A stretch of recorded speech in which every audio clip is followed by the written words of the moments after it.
Ora bem, bem-vindos a todos. Hoje temos aqui connosco a Diana. A Diana foi uma das pessoas que me motivou mais a fazer este canal, porque eu já tinha esta ideia já há algum tempo, mas a partir do momento em que ouvi a história dela, decidi que, pronto, conseguia fazer algum trabalho com isto. Por isso, hoje temos aqui a Diana. Não sei se te queres apresentar na primeira pessoa.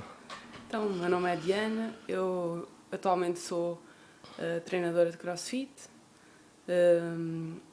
fiz o curso de Educação Física na Faculdade de Desporto do Porto, dediquei mais a minha vida e a minha formação à ginástica acrobática e à competição, ao treino de jovens, mas posteriormente depois tive a experiência de treinar algum treino funcional e CrossFit e depois acabei por seguir e por me especializar no treino de CrossFit e foi onde te encontrei. Exatamente. No CrossFit Foz. Exatamente. Não sei se queres falar um bocado no fundo, o teu background antes do CrossFit, mais em específico, o que é que fazias e o porquê daquilo ter aparecido e depois a transição para o CrossFit. Ok. Então, eu sempre fiz desporto, desde pequenina, desde que me lembro. Pratiquei várias coisas, nomeadamente duas federadas, que foi a natação e a ginástica. Eu sou de Tomar, é uma cidade pequenina e principalmente na altura o desporto não estava tão desenvolvido e não é tão desenvolvido a nível competitivo como é, por exemplo, aqui no Porto. E as oportunidades também não são propriamente as mesmas. Ainda assim tive a oportunidade de experimentar várias coisas e destaco essas duas que eu fiz um bocadinho mais a sério. Depois acabo por continuar na ginástica e depois então acabo por fazer a minha formação superior em desporto. Ok. Acho que um bocadinho pelo meu passado pelo desporto ajudou-me na minha decisão profissional e escolhi a Universidade do Porto para vir estudar. Aí tens, no curso tens muitas experiências desportivas, mas logo no primeiro ano, no final do primeiro ano, eu fui digamos, convidada para liderar uma equipa de ginástica acrobática, que tinha acabado de ficar sem treinador e, portanto, com 18, 19 anos, comecei a dar treinos de ginástica acrobática. Na altura não estava muito à espera de começar tão cedo, mas achei que era uma excelente oportunidade e acabei por ficar mais tempo a trabalhar no Acroclube da Maia. Okay. Trabalhei essencialmente com crianças, e portanto estive quase sempre do lado da ginástica. Portanto que a minha formação base e aquilo que eu me especializei mesmo dentro do CrossFit é na parte da ginástica. Paralelamente a isso e à parte mais profissional, eu comecei a ter vontade de treinar um bocadinho mais. Okay. E nunca tinha feito ginásio, nunca tinha andado em ginásios, porque sempre fui mais ligado ao desporto e o desporto engloba tudo. E acabei por ir para um ginásio de uns amigos meus, que é o Workout em Matosinhos, certo. Que não tinha CrossFit na altura e portanto eu cheguei lá e basicamente eu só queria treinar, não sabia muito bem o quê.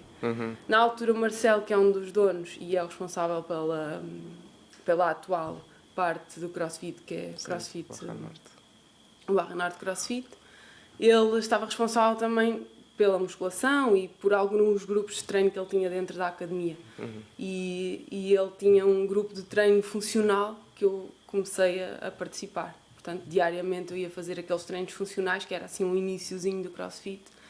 E foi só o tempo dele ter pessoas suficientes e não sei, e a parte do investimento também suficiente para abrir a box. E portanto eu abri a boxe também em conjunto com ele e fui uma das primeiras atletas da boxe. Foi por acaso. Eu ouvia falar de CrossFit, nem sabia muito bem o que era, sinceramente. Pois. Já havia aí uns outdoors, nomeadamente o do CrossFit OPO. E pensava para mim uma coisa muito militar, ligada. Viam os pneus e umas coisas, eu não percebia muito bem o que era.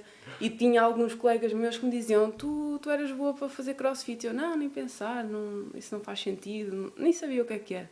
acabei por o CrossFit veio ter comigo, eu costumo dizer muito isso. E porquê que te diziam isso? Porquê que te diziam que já tinhas Provavelmente jeito? porque eu sempre tive uma apetência desportiva grande e tinha uma aparência assim um bocadinho maior do que as outras mulheres, que normalmente no CrossFit parece que isso funciona.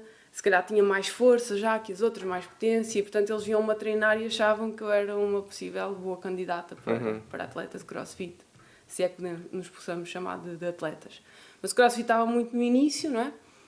E eu comecei a treinar, a boxe acabou por iniciar, o Barra de CrossFit, e sendo que eu era uma das poucas mulheres que treinava CrossFit e que estava ligada à área do desporto, eles, os donos do ginásio, vieram sempre ter comigo no sentido de eu fazer a formação específica que o CrossFit exige e de começar a trabalhar com eles. E se eu tivesse interesse também de explorar um bocadinho mais a parte da ginástica, que é sempre interessante, e hoje em dia todas as boxes têm as suas especialidades, CrossFit, weightlifting, antigamente era um bocadinho diferente, no início, não é? Antigamente não foi assim há tantos anos.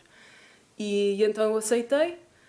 Na altura eu estava a fazer doutoramento na mesma faculdade que iniciei a minha formação.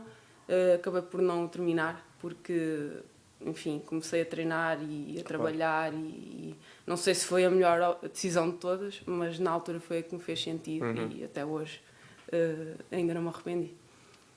Fiz a formação de CrossFit, comecei a dar aulas e paralelamente a treinar e basicamente trabalhava também com a ginástica ao fim do dia, trabalhava com CrossFit durante o dia e fazia os meus treinos de manhã e portanto fazia normalmente treinos bidiários, um de manhã e um perto da hora do almoço, ou um de manhã e um mais ao final do dia. Certo, mas com diferenças grandes entre eles? Alguma coisa específica? Pronto, inicialmente, claro que os treinos eram mais curtos, eu fui evoluindo, como estava a dizer há bocado, fui uma das primeiras atletas e professoras também no CrossFit e cresci muito rapidamente. Comecei a fazer a categoria Scale, naturalmente, com aqueles movimentos iniciais, e fui a uma primeira competição com muito pouco tempo de treino, eu penso que uns 3 meses de treino, e fiquei em segundo lugar. Fiquei em segundo lugar, muito perto do primeiro, na altura era uma das grandes provas a nível nacional, e portanto aquilo deu alguma esperança ao meu treinador, vou puxar por ela, claro, que isto vai funcionar. E então comecei a treinar cada vez mais, também com motivação, eu e o meu treinador, e começámos a trabalhar muito treinador-atleta. Eu nem fazia as aulas, ele dedicou-se, acho que aquilo também lhe deu algum prazer de ver, de me ver crescer e de formar um atleta, mais em particular, se calhar também tinha a ver com uma vontade que ele tinha. E então apostou muito em mim e eu fazia sempre um treino treinador-atleta. E isso fez-me crescer, obviamente, muito mais rapidamente. Ok. Mas, então, aquilo de, por exemplo, de manhã ser mais focado em... Ok. Mas chegámos a essa altura em que fazia sentido os treinos serem 2 sessões, porque os treinos de CrossFit são muito duros, são muito intensos e têm muita coisa. Tínhamos uma sessão mais gímnica, tínhamos uma sessão mais de força, tínhamos uma sessão mais de cardio.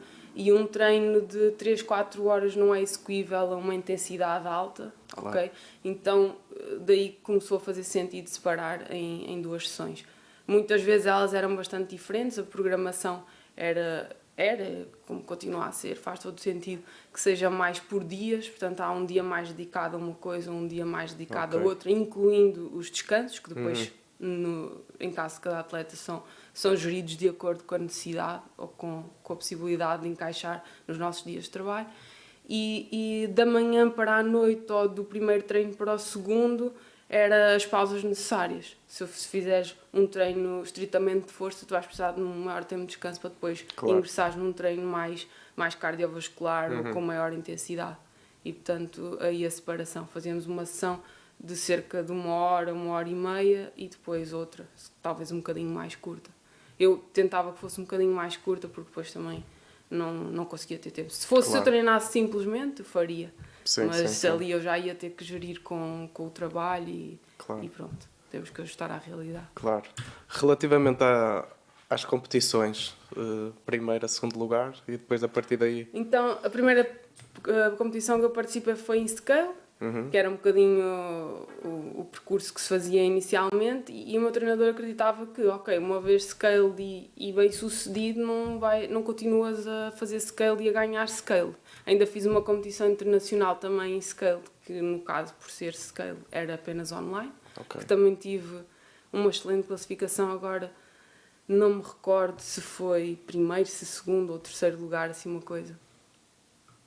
Penso que era uma competição em Manchester, nem me recordo do nome. E portanto pensávamos, ok, fizemos uma nacional, fizemos uma internacional e vamos avançar com o nível e puxar um bocadinho mais e passar para a categoria elite, porque em Portugal apenas quase só tínhamos ou só temos provas nessas duas categorias. Isto é individual. Depois a segunda prova que eu fui logo foi em individual, elite, e penso que comecei logo num quarto lugar, terceiro lugar, e rapidamente cheguei a um ou outro primeiro lugar, mesmo com atletas que já treinavam há bastante tempo, mas isso foi interessante e foi-nos estimulando a querer sempre mais. Certo. E atribuis isso à ginástica, principalmente? Ou... Eu atribuo isso a uma pessoa que começa a treinar. Eu não era assim tão nova, mas também não era velha. Hoje em dia, se tu consegues captar atletas ou pessoas que começam a treinar com 20 anos ou ainda mais cedo, é muito melhor do que começar com 26, 27, 28, 30. Claro. Ok? Mas na altura não havia tanta gente tão nova a começar no CrossFit e eu também tinha alguns anos a menos. Portanto, o passado desportivo ajuda sem dúvida. Um atleta, hoje em dia um aluno que me chega às mãos e que vem de um desporto, ou de um ou dois desportos, tem uma evolução muito maior, mais rápida, porque tem capacidade física, mesmo que às vezes esteja um pouco adormecida, tem coordenação, tem muitas outras capacidades de uma pessoa que nunca praticou desporto, ou que só fez ginásio. E, portanto, é muito quadrado nos movimentos, tem ali muitos padrões que ele nunca utilizou, não mexeu. E o CrossFit não deixa de ser preparação física, mas como tem muitas coisas de outros desportos, seja da ginástica, seja do levantamento do peso, seja do atletismo. Por exemplo, eu não nadei assim tão a sério, nadei um bocado na brincadeira, embora fosse um desporto federado. Era o suficiente para quando havia competições que tinham natação, eu facilmente já ganhava essa prova e ganhava um avanço em relação aos outros atletas. Claro, lembrando que quando eu comecei a fazer CrossFit isto era tudo muito novo. Hoje em dia as pessoas já sabem, já vão nadar e já vão ao ginásio, já vão fazer uma data de coisas e portanto também já são melhores. Na altura era rentável o CrossFit? Então, cá em Portugal? Ser atleta? Não, o desporto em Portugal não é rentável. Praticamente não é. Vamos excluir o que nós já sabemos do futebol, do ténis, mas não é. Muito menos o CrossFit. O CrossFit não é um desporto, o CrossFit ou seja, não vem da área do desporto, vem da área do fitness, e por isso é considerado o desporto do fitness, porque o seu padrão é semelhante a um desporto, mas, portanto, o nível de envolvimento e os apoios são completamente diferentes. Certo. Claro que na área dos ginásios, ao haver mediatismo e marcas que estão ligadas a essa área, o CrossFit acaba por ter também esses apoios e hoje em dia não digo que tu ganhes um ordenado ao fim do mês para treinar, mas já tens apoios de marcas de suplementos, de roupa, de comida, de transporte, de treino, de treinadores, de coisas que envolvem o treino, seja para a reabilitação, fisioterapeutas, médicos, e isso ajuda muito a que tu consigas pelo menos não ter gastos com aquilo que tu precisas para o treino. Não é espetacular de todo, mas já dá algum apoio. Sim. Não podes viver daquilo. Claro. A este nível, a este nosso nível nacional. E o que é que falta? Porque é que nós não somos conhecidos mundialmente por atletas? Não. Em Portugal tem muito bons atletas e muitos esportes. Nós somos um país pequenino e os apoios não são realmente iguais a outros países. Eu penso que se nós pensarmos no número de pessoas aqui ou no número de pessoas noutros países, há muito mais possibilidades num país que tenha muito mais gente, portanto terão mais dinheiro para tudo e nomeadamente para o envolvimento desportivo, mas isso tem a ver também com quem está lá em cima e decide decide gerir os seus apoios para Certo. umas modalidades ou para outras. O CrossFit está um bocadinho fora dessa parte desportiva. Terão que vir marcas patrocinar atletas. Marcas conhecidas, marcas de roupa, marcas de equipamento, marcas de suplementos. Esses são os grandes investidores, neste caso, numa marca como o CrossFit. O CrossFit é uma metodologia de treino, mas é uma marca. Sim, sim. E não passa também por competições, por... As competições as competições também dão dinheiro quando tu ganhas. Mas aí são os patrocínios que estão ligados às competições. Claro.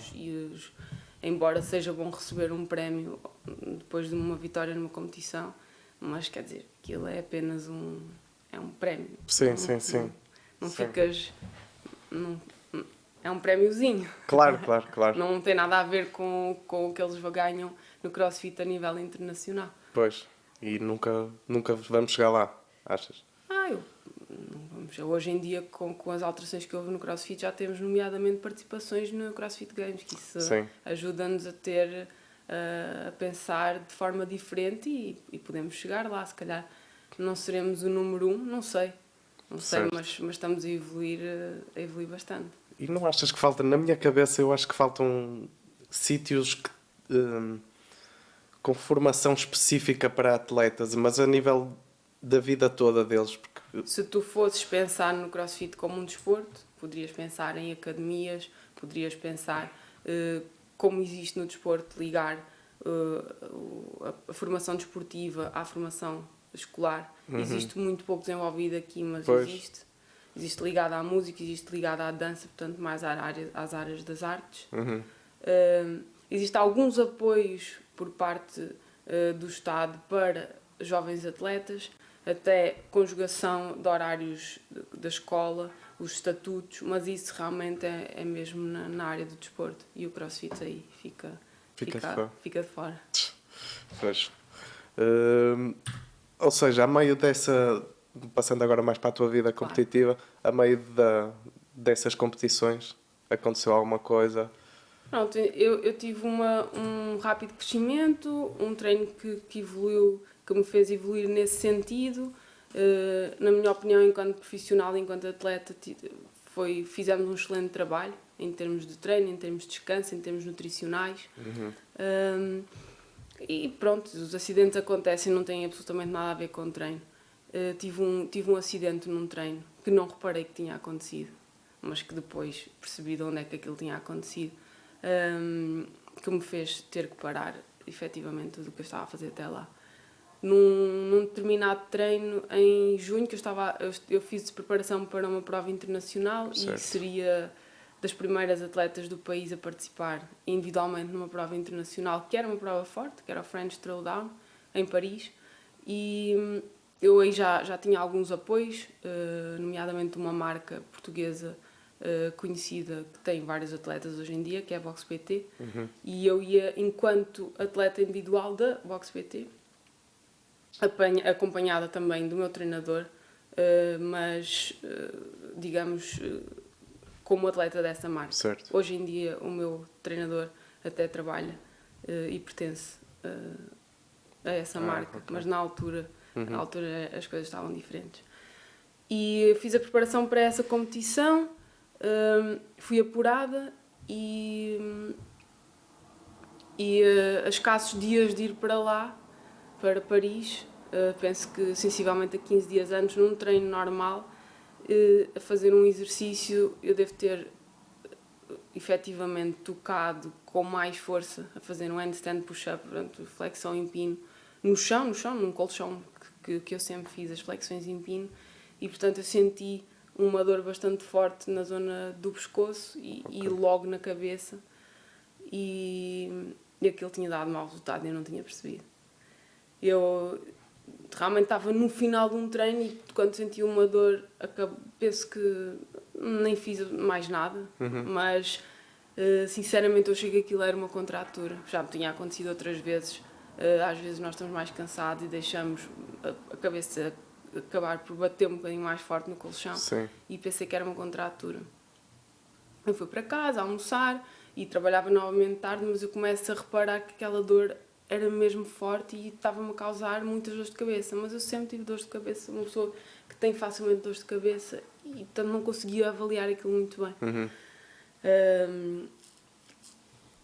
Erradamente comecei-me a medicar para as dores de cabeça, para conseguir ir trabalhar, para conseguir me levantar, para conseguir ir treinar outra vez, porque eu pensava que eu quero ir treinar. Sim, e quero cumprir os treinos para ir o melhor possível para a competição. Então, quem é atleta sabe, os atletas têm dores diariamente, não quer dizer que seja uma dor de uma lesão, mas dores musculares. Sim. É normal. E portanto nós já temos um padrão de dor que faz parte do nosso dia, faz parte do nosso dia a dia, a forma como nós encaramos a dor é bastante diferente. Daí que eu desleixei completamente sobre essa dor. Só que dos dias a passarem e as dores a não passar, as coisas começam a ficar preocupantes. Claro. Aquela dor de cabeça praticamente já não me deixava virar a cabeça, já era tão má que não me deixava dormir. Eu não dizia ao meu treinador que era para ele não me mandar parar, mas eu dormia com gelo na cabeça, estava a tomar comprimidos fortíssimos, como o Valium, que em princípio eu pensei 2 dias e passava, mas aquilo não passava. O meu pai é médico e eu falava com ele por telefone e dizia-lhe, pai, estou com umas dores. Normalmente os médicos, não é normalmente, mas tendencialmente os médicos têm aquele hábito de desvalorizar algumas dores de cabeça, nomeadamente. Claro. E agora vou ao médico com uma dor de cabeça, ele vai-me mandar embora. Pois, quer dizer, isto assim por telefone, as pessoas não sabem muito bem, mas fiquei sempre com esta noção, então para mim estava completamente fora de hipótese ir a um médico dizer que tinha dor de cabeça. Certo. Que é errado. Depois, mais passando uma semana, na segunda semana eu já pensava, não, eu devo ir ao médico, só que eu fiquei com medo que ele me dissesse, olha, não podes ir, não podes treinar, então eu faço a competição e depois eu vou ao médico ver o que é dor de cabeça. Para isso, não é? Obviamente que esta dor de cabeça representava muita coisa e representava que eu tinha feito uma disseção na artéria vertebral direita e portanto o sangue não estava a passar para a cabeça. Ou estava, mas muito pouco. Sim. Então eu fui para Paris, para a competição, com umas dores de cabeça horrorosas durante a viagem, a achar que era cansaço e treino e a viagem. Pois, no voo o horário, não foi horrível? O voo foi horrível, pois. O dia foi horrível. E que a viagem, e que ter-me levantado às 4 da manhã portanto eu achava, não, o corpo está quando o corpo está no limite, está tudo para correr bem, tu tens é que dormir bem e comer bem, qualquer coisinha já te desvia para teres um dia mau e um cansaço maior. Eu cheguei a ir ao briefing da competição e fui para o quarto descansar, porque ia iniciar a competição, portanto, sexta, sábado e domingo. Isto deve ter sido uma quinta para sexta. Eu na quinta à noite fui para o quarto, para na sexta iniciar a competição logo cedo. Só que nessa noite acabei por ter um AVC. Eu estava sozinha no quarto, tinha-me deitado com muitas dores, mas eu pensei, vou dormir e amanhã logo se vê. Certo. Não estava a conseguir adormecer, como já me acontecia outras vezes, e as dores estavam a ser tão fortes que eu acabei por me levantar. O primeiro sintoma que eu notei foi que eu não conseguia, a saliva não passava na minha garganta. E não passava na minha garganta, eu pensei, vou comer qualquer coisa para ver se estou com a garganta inflamada. Sim. Inclusive ela me ir ao espelho, olhar para a minha boca, mas não está inflamada. Peguei, tinha uma banana à frente, comi a banana e a banana não passava. E eu, que estranho, o que é que está aqui a passar comigo? Nós conhecemos tão bem o nosso corpo, certo. A um nível como eu estava, tudo o que se passa com o corpo eu sinto. Eu lembro-me que sentei na cama, olhei assim para as minhas mãos e comecei assim estranho, eu estou a sentir qualquer coisa diferente no meu lado esquerdo. E foi quando eu pensei, longe do que era, acho que eu vou ligar para a recepção e chamar um médico. Eu juro que eu peguei o telefone várias vezes e desliguei. Não vou. Até que, primeiro vou-me vestir, vou ter com os meus colegas. E procurei o quarto de colegas que estavam comigo, da Box BT. Bati à porta, mas nada, estavam a dormir completamente ferrados. E eu a sentir-me mais indisposta. Então pensei, vou à recepção E na recepção eu disse, olha, não me estou a sentir bem, precisava que chamasse o médico. E ele ficou assim um bocadinho assustado, mas o que é que está a sentir? Eu não sei, mas não estou bem. E ele chamou o médico, e enquanto esperei pelo médico fiquei na recepção do hotel. Ok. Isto foi durante a madrugada e o médico demorou imenso tempo, demorou umas 2 horas a chegar. Meu Deus. E quando chegou eu estava já efetivamente muito mal, só que também não tinha reparado que eu estava deitada. E ao estar deitada não tinha percebido como eu estava tão mal. O médico chegou e eu contei-lhe a minha história, contei o que é que estava a sentir e ele dizia que era nervos, que era a primeira prova internacional, que eu estava nervosa. Eu estranhei, disse que embora, fosse a minha primeira prova, eu estava habituada, sou uma pessoa que sempre fiz desporto, não estava muito bem a acreditar naquilo. Claro. Até que ele dizia, olha, não faz sentido isso, até porque eu não estou a conseguir engolir. E ele disse, não, isso é normal, quando as pessoas estão nervosas às vezes nem conseguem engolir. E deu-me uns comprimidos para me acalmar, disse que me ia dar morfina, que era para eu descansar, para não ir à competição e para ir para o quarto. Eu juro que eu fiquei um bocadinho angustiada com aquilo, eu tomar uns medicamentos, uns calmantes, isto não faz muito sentido, mas eu fiquei assim com vergonha. O médico deu-me assim os comprimidos e a água, e até agora eu vou dizer que não tomo. Pois. E lá tomei. E ele foi embora. O médico foi embora. Manipulou-me ainda ao pescoço. Que é maravilhoso quando se tem um problema destes. Pois. Não. E eu disse ao senhor do hotel, olha, eu continuo a não estar nada convencida e não estou bem, eu posso ficar aqui, porque se me acontecer alguma coisa no quarto, ninguém vai saber. Claro. Assim, eu vou-lhe dar os contactos das pessoas que estão comigo nos quartos e quando fizer, e fico aqui. Ok, então pode ficar até a minha troca de turno. Que lá seria ainda de madrugada, sei lá, 6 da manhã ou 5 da manhã, não sei, não me lembro. E ok. E eu fiquei lá, com uma garrafa de água aqui atrás, quente, penso eu, que era para, teoricamente, me relaxar o pescoço. Depois, ele foi trocar o turno e veio-me dizer, olha, vai ter que ir para o quarto. Quando eu me tentei levantar, já não levantava, não fazia nada. E eu lembro que o senhor ficou assustado a olhar para mim e perguntou se eu queria ajuda. Eu realmente quero ajuda. Quando ele me levantou, as minhas pernas já nem andavam. Ele basicamente transportou-me até ao quarto, deitou-me na cama e ele ficou muito aflito, claro. E disse-me assim, olha, eu vou-lhe pôr aqui o telefone com o número ou o número da recepção, já não sei. Assim, se sentir alguma coisa, carrego logo no telefone. Ok. Eu liguei para o meu treinador porque vi que já era de dia, a dizer-lhe, olha Marcelo, estava no outro hotel.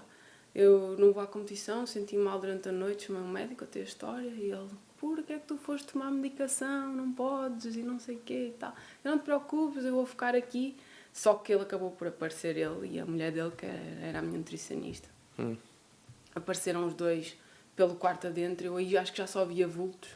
Já não sei bem que horas eram, nem o que é que se estava a passar. Eu sei que eles sentaram ao meu lado, o que é que se passa e eu não sei, eu não me sinto bem.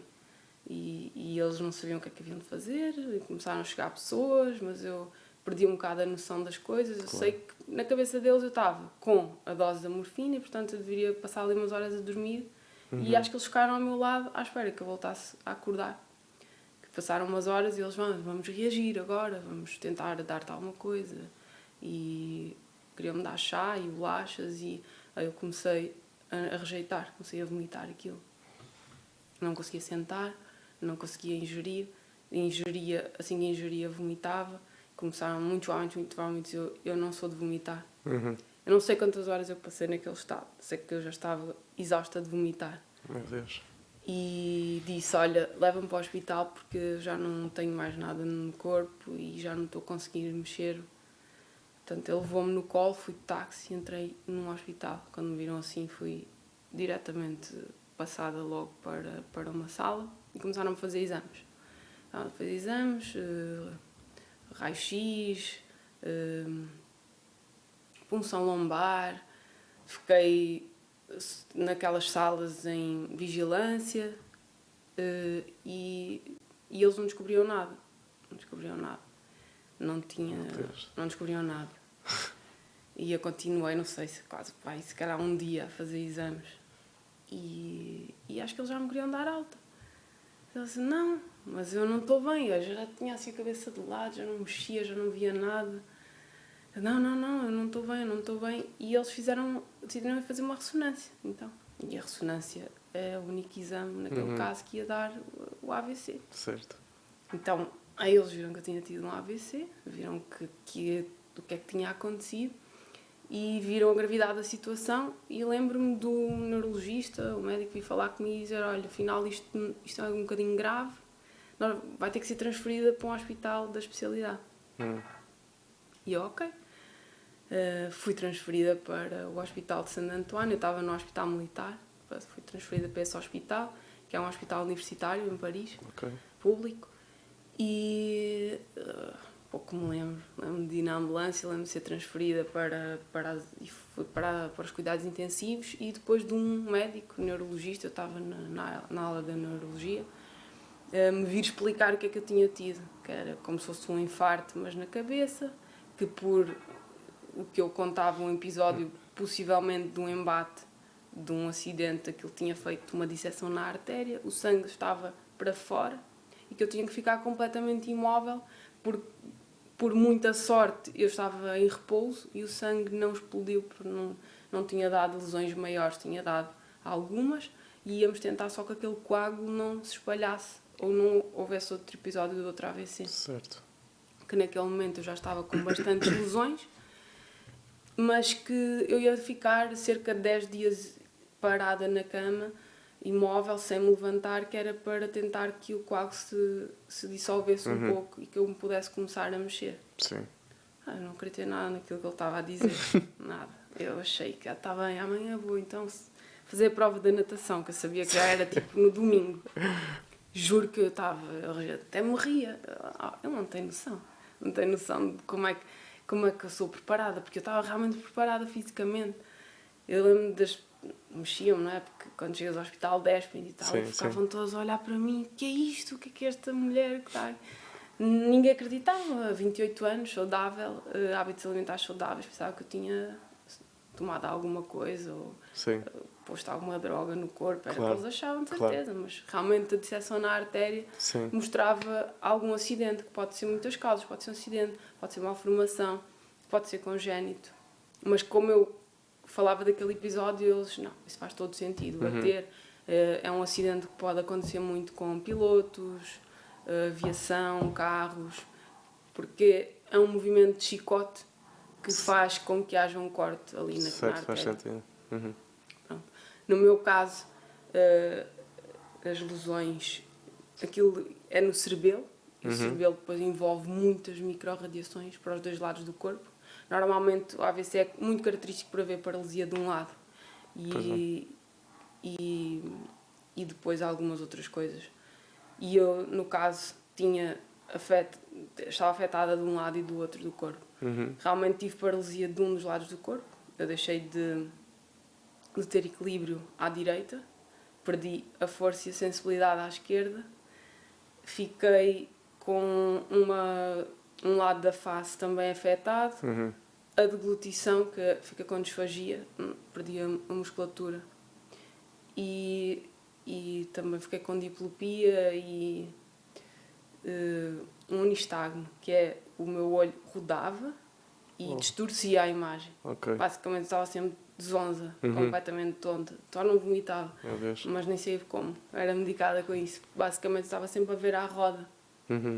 E o que eles me explicaram foi que ao longo do tempo também as lesões, embora as lesões já estão ali, agora vamos tentar que não aconteçam mais, e quando estiver passível de reabilitação vamos tentar reabilitar ao máximo estas lesões para que consiga ter um dia-a-dia mais ou menos normal.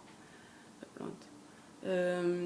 Então eu pensei, o médico disse 10 dias na cama, devo ficar 1, 2, pronto, essas coisas não são bem assim. Efetivamente tive uma melhoria extraordinariamente rápida, e pode ser pela idade, também pelo passado desportivo e pela estimulação. O meu treinador esteve sempre ao meu lado, e assim que eu pude me movimentar, eu passei dos cuidados intensivos para a enfermaria, ele já estava a montar, ele já estava farto de estudar tudo e mais alguma coisa, e montar circuitos com linhas no chão e para me fazer reabilitação, e muito por ele me ter feito uma reabilitação tão precoce, ainda no hospital, eu também comecei a ter melhorias muito rápidas. Eu efetivamente não fazia necessidades, não andava, falava muito mal e não comia, estava a soro. Sim.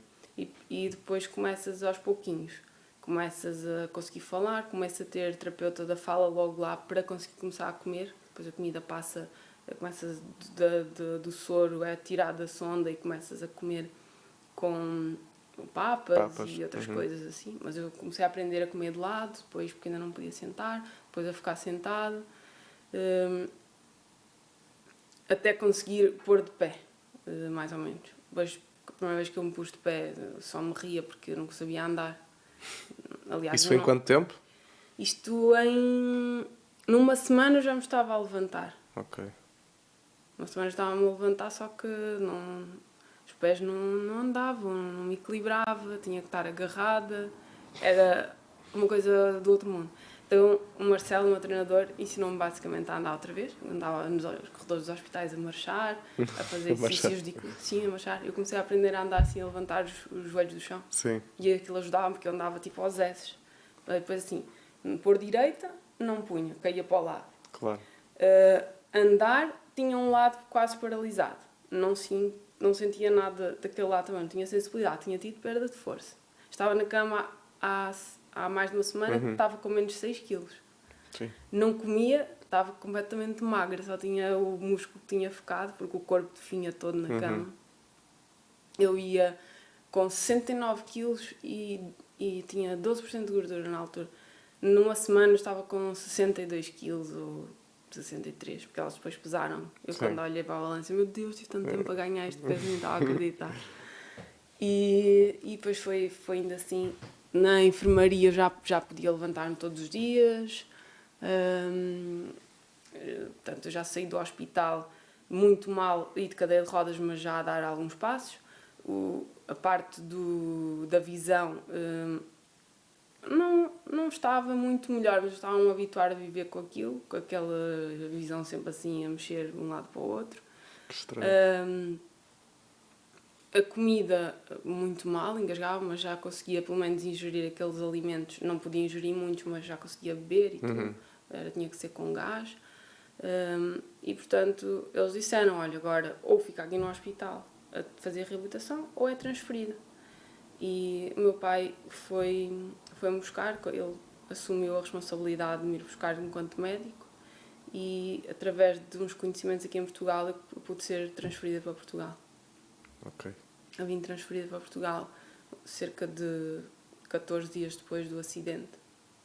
2 semanas. Pronto. E consegui um lugar no Centro de Reabilitação do Norte para ser internada e ficar lá em reabilitação total, que eles têm realmente muitas condições. Eu, medicamente, eu não podia viver sozinha, tinha que estar sob cuidados médicos e tinha que fazer muitas terapias.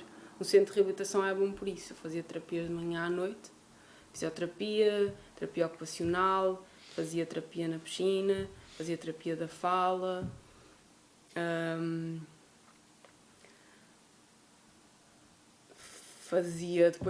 estava no ginásio também, quando eu tive a autorização médica, depois és acompanhado por fisiatras, por psicólogos, e tens o teu dia dividido nessas atividades e pronto, tens um quarto e certo. Essas coisas, cuidados de higiene, comida. Aí eu fico internada um mês completo e depois acabam por me dar alta, não que eu não tivesse mais para reabilitar, mas porque já achavam que eu tinha mais possibilidades de ser reabilitada cá fora do que lá dentro. Porque ali acaba por ser uma reabilitação para pessoas que estão muito mal ou que não têm uma margem de progressão tão grande. Claro. Eu evolui tudo o que eles achavam que podiam ajudar e portanto, hoje num ginásio, o conhecimento que eu tenho, as pessoas que estavam à minha volta podiam me ajudar muito mais. Certo. Eu só tinha que ter capacidade para viver sozinha, ou pelo menos fazer as coisas, andar, ir à rua, pegar no carro, não tinha autorização para pegar em carro e eu queria sair do centro já com essa possibilidade. Aí eu saí com essas possibilidades e comecei a procurar tudo o que me podia ajudar. Inscrever-me em ginásios para fazer aulas de equilíbrio, inscrever-me em hidroginástica para fazer um bocadinho da terapia na água por causa do equilíbrio, fazer musculação. O meu treinador faz-me treinos bidiários em que eu fazia trabalho de coordenação, agilidade e equilíbrio, por exemplo, de manhã, e trabalho de força de tarde. Eu ainda não podia fazer, digamos, exercício físico, mas eu podia fazer terapia, ou seja, medicamente ainda não podia, enquanto o coágulo não estivesse completamente dissolvido, ou enquanto a artéria não estivesse completamente cicatrizada, não podia elevar muito o meu ritmo cardíaco, nem ter grandes oscilações a nível de tensão, uma questão de segurança. Para além de não poder fazer torções nem inversões. Pronto, a longo prazo. E estava a ser acompanhada por um neurologista no Hospital de Gaia. Fora, depois de ter saído do centro de reabilitação. Certo. E a competição ficou logo de lado? Sabias desde logo que... Na altura, na minha mente, eu só acabava aquele processo quando eu voltasse a competir igual ao que eu estava. Portanto, esse era o meu objetivo. Imaginava que as coisas fossem muito mais rápidas. À medida que o tempo vai passando, eu vejo que realmente não é possível. Realmente o corpo foi ao zero. Eu aprendi a andar, eu aprendi a falar, aprendi a mexer a face, eu não sinto metade do corpo. E isso, até eu poder voltar a treinar, já tinha demorado para aí meio ano. Certo. Depois eu não podia fazer coisas acima da cabeça, não podia inverter, então havia muitos movimentos que eu tive que parar completamente de fazer. Embora depois tenha sido rápido eu voltá-los a fazer, porque eu nunca deixei de treinar e fui muito bem acompanhada. Quando eu comecei a treinar, que já foi no ano seguinte, começo a perceber as mazelas e as dificuldades que isso me trazia no treino, nomeadamente o equilíbrio. Estava toda descompensada para um lado, desviou-me para um lado. Até eu voltar, por exemplo, a fazer da balandas demorou muito tempo, envolvia coordenação, saltos. Até eu aprender a viver com a diplopia que eu tenho, de ver duas imagens e oscilar o corpo e movimentar-me baixo para cima, direita, esquerda e conseguir voltar mas isso focar e enquadrar. Demorou muito tempo e mantém-se. Eu depois, já nem sei quanto tempo depois, eu tive amigos no CrossFit que me puxaram ir para fazer equipas com eles e, portanto, levaram-me também um bocadinho à competição. Eu cheguei a participar ainda em 3 competições em equipas. Uma vez na minha box de formação com os meus colegas fiz um odd de força. E depois, muito mais tarde, eu acabei por vir trabalhar para o CrossFit Foz no ano seguinte, porque senti necessidade. Tive um ano a dedicar-me apenas a terapias, em que eu trabalhava terapeuticamente, dava tipo 2, 3 aulas por semana de ginástica, CrossFit, porque o ver pessoas, o barulho, as luzes, tudo isso afeta o equilíbrio de uma maneira estrondosa. E eu não tinha capacidade. A voz. Eu depois acabei por vir trabalhar para o CrossFit Foz, uma questão profissional. E então depois fui fazer equipas com outras boxes numas competições que gostei bastante. Consegui fazer mais alguns desafios, mais alguns WODs do que tinha feito até então e senti-me muito realizada. Consegui fazer em prova tudo, até as coisas que eu tinha mais dificuldade e que teoricamente eu nunca mais poderia fazer, e senti essa realização. E pus cada vez mais de parte aquela ideia de querer voltar a ser atleta. Individual, está completamente de parte. Equipa, dá para fazer muita coisa, porque eu continuo a ter sempre alguma capacidade física acima da média. Mas, de momento, acabei por ficar mais focada. Ainda faço algumas terapias, em treinar para me sentir bem, para fazer um pouco de tudo, para reabilitar ao máximo a minha condição, que eu tenho ainda bastantes problemas de equilíbrio pela parte vestibular que foi afetada. O lado esquerdo do corpo eu não sinto dor nem temperatura. Isso, por exemplo, no treino faz com que eu tenha que ter muito mais cuidado, porque eu não sinto, por exemplo, uma lesão a acontecer, uma dor muscular. Sério? E tenho que tentar interpretar muitas coisas e ter muito cuidado se eu sinto alguma coisa, porque eu posso rasgar um músculo ou posso fazer alguma coisa, a menos que eu pare de andar, eu não sei. E a contração muscular também não sei? Não. Tanto que eu desenvolvo muitas assimetrias, eu sempre fui muito simétrica. Ele não ressente, depois reage mais lento que o outro lado. depois ficou mais forte, o outro ficou mais fraco. E eu nunca consegui pô-los, evoluíram, mas um evolui sempre mais que o outro. Certo, mas tu tens controle, ele contrai, tu é que não sentes. Eu é que não sinto. Ok. Portanto, é tudo controlado no meu cérebro, mas eu não sei como é que chega lá. Certo. Eu só quis, uma das minhas metas era voltar a fazer todos os movimentos. Pronto. Não com as mesmas cargas, mas todos os movimentos. E faço. Já estás lá? Sim. Há uns que eu tenho mais dificuldade, eu sei. Sei onde é que... O handstand push-up eu nunca mais voltei a fazer da mesma forma. Ou seja, tenho muito mais cuidado, controlo muito mais a descida. Recuso-me a fazê-lo em WODs com muito volume, ou seja, com muita intensidade. Sim. Se pode acontecer, pode. Nunca se sabe a probabilidade. E como há muito mais vida para além disso, eu optei por ter um bocadinho mais resguardo, pelo menos nessa parte. Como outras coisas do dia-a-dia que tenham impactos de brincadeiras e coisas que eu não faço, nem farei se calhar tão cedo, mas ainda me lembrar, porque aquilo está ali muito vivo. Não é? E a probabilidade aumenta em determinados contextos e, portanto, eu tento reduzir ao máximo esses contextos. E não te custou, por exemplo, a voltar aos handstand push-ups? Não me custou não nada. Sentiste nada? Eu fiz assim, eu lembro-me que eu disse assim, o médico disse 1 ano, e eu, pronto, 6 meses. Então, no dia 1 de janeiro, vai fazer 6 meses, eu vou fazer. Entrei na box no dia 1 de janeiro, corri para a parede, pus-me em pino e fiz um handstand push-up. Pronto, já está. Ok. Maluquice. Mas eu digo sempre, os alunos caem muito a saltar para a caixa. E abrem as canelas, fazem coisa, caixa de madeira. E eu digo sempre, pronto, caíste e agora naturalmente dói quando aquilo passa. A maior parte das pessoas tem medo. Ai, Deus, eu caí uma vez, eu não vou fazer outra vez. Eu trabalhava com ginástica, as quedas são uma coisa frequentíssima. Caíste uma vez, ok, a primeira coisa que se faz é agora vamos tirar esse medo. Há uns que já não têm, mas outros ficam com medo. O que é que nós temos de fazer? Fazer outra vez, até tirar o medo. Se eu sempre fiz isso com crianças, se eu faço isso com adultos, como é que eu não vou fazer comigo?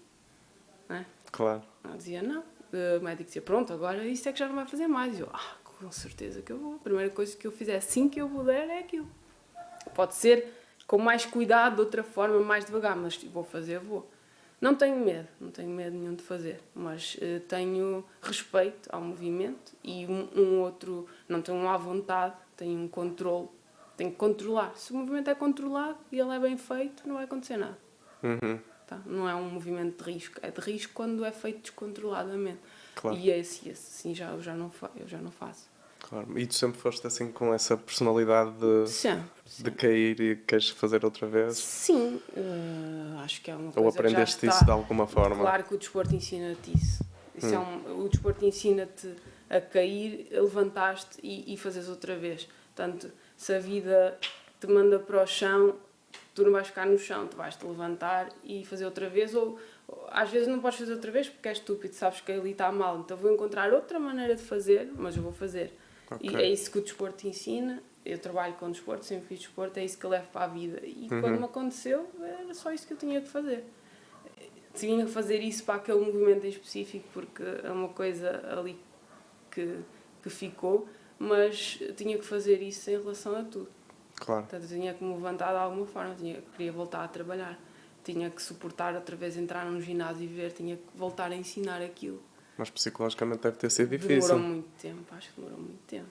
Mas há de ficar sempre alguma coisa, mas eu estou bem comigo mesmo em relação a isso.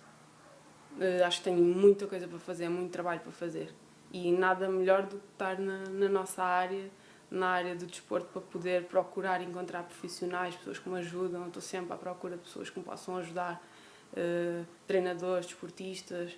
Quanto mais atividades eu fizer hoje em dia, mais estímulos eu tenho para mim e isso mais me vai ajudar a tirar vantagem e a evoluir na minha... O meu dia-a-dia é completamente normal. Certo. Atenção, sinto coisas diferentes, mas eu já as vou encarando como fazendo parte de mim, portanto esqueço mais, até assim, cair, porque isto é... Às vezes vou andar normalmente e desequilibro, ainda me rio, claro, eu sei porque é que aquilo aconteceu. Mas para o desporto sinto bastantes diferenças. Se isso mexe com a minha vida, mexe porque eu não sou igual. Mas se isso me impede de viver bem, claro que não. Claro. O acidente foi há quanto tempo? Olha, não sou nada boa com datas. Isto foi no dia 18 de junho de Há 3 anos. Tanto, 3 anos? Sim. Ou seja, 3 anos e meio. Há 3 anos atrás, a imagem que tu tinhas da tua vida não tinha nada a ver com esta, com o que está a ser, não é? De todo. De todo. Eu imaginava um outro futuro, imaginava-me noutro patamar e aquilo levou-me mesmo completamente a mudar tudo aquilo que eu tinha planeado, a parar para pensar, a levar as coisas de uma outra forma, a encarar o crossfit e o desporto também de uma outra forma, a ver a vida bastante diferente. Uhum.